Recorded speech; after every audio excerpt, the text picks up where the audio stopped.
สอบกาผมเยอะเด้อเย็นเดือน5 ปี 2020สอบขนมสั้นก็เรียกสอบกา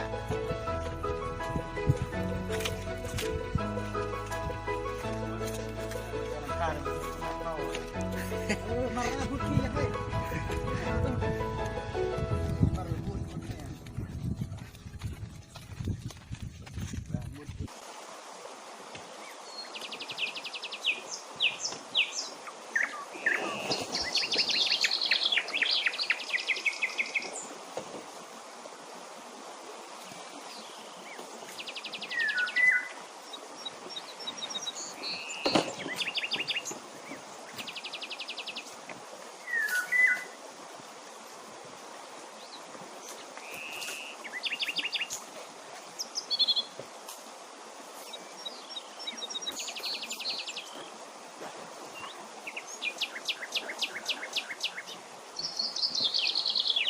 ที่จะซอกมากะอยากจะอุ้มซักจะมาเข้าป่ารู้ตำแหน่งตำแหน่งตลอดบรมไม่น้อง3-4 คนสิเรียกไม่มาตำแหน่ง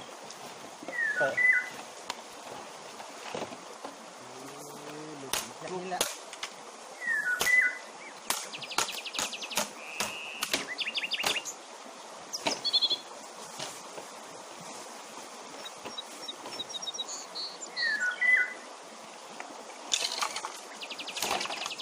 เกี่ยมการกะสิกะเราเกะกะน่ะ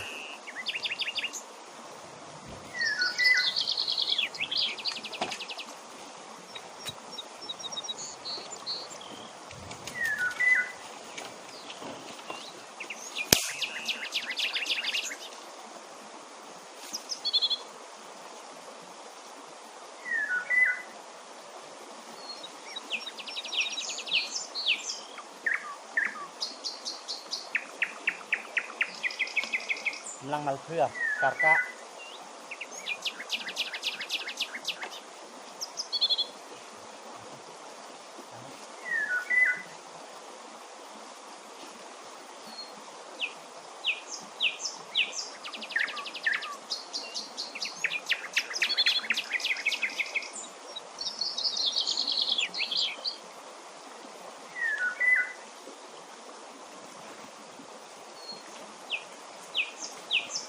กันไว้ย่างไก่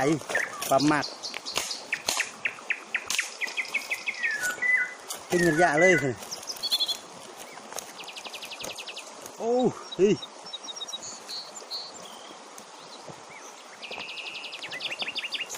กะลอยลงกี่จะมาจะมึกเฮ้ยกะแง่ก่อนกะแง่ตะเลย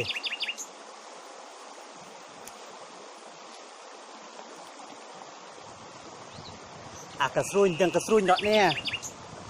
ke keseruñ tidak telah cilembot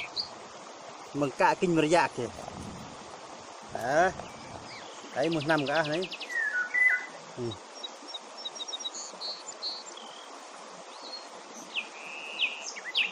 ปลาคอเลื่อน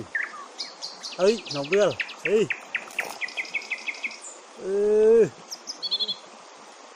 ความมักบิโลดจะมาสกี3 มือ 3 เสื่อมมาบิโลดละ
ผ่านรอบ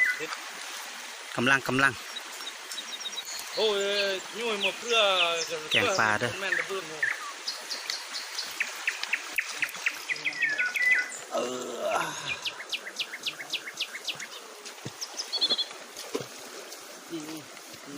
ฮะตะวัน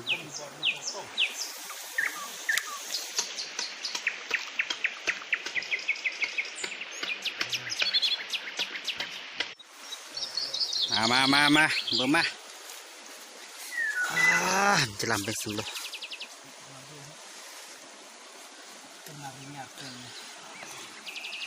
หมกปลาถ้วยทันสมัย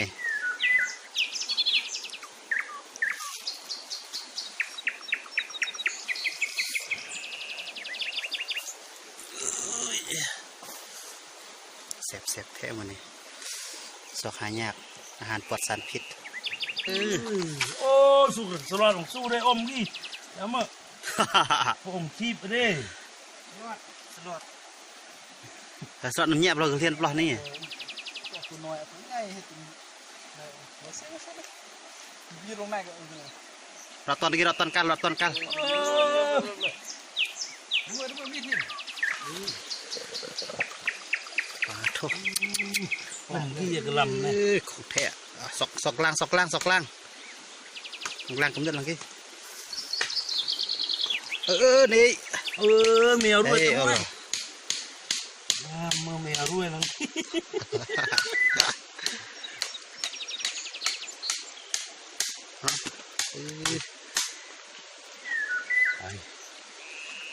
คักละน้องไม่บัง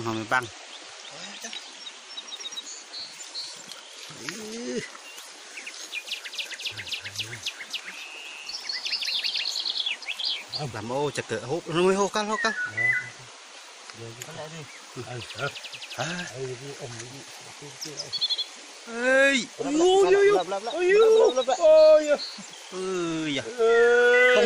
้อนเลยตอนนี้เลย นำดึกกะอยู่จะนี่แหละจะสู้ โอ้หุกเปียกหมด พอดีคือเต็มมาที่มันยืดยืดเดี๋ยวมันจะได้เจ๊หล่อ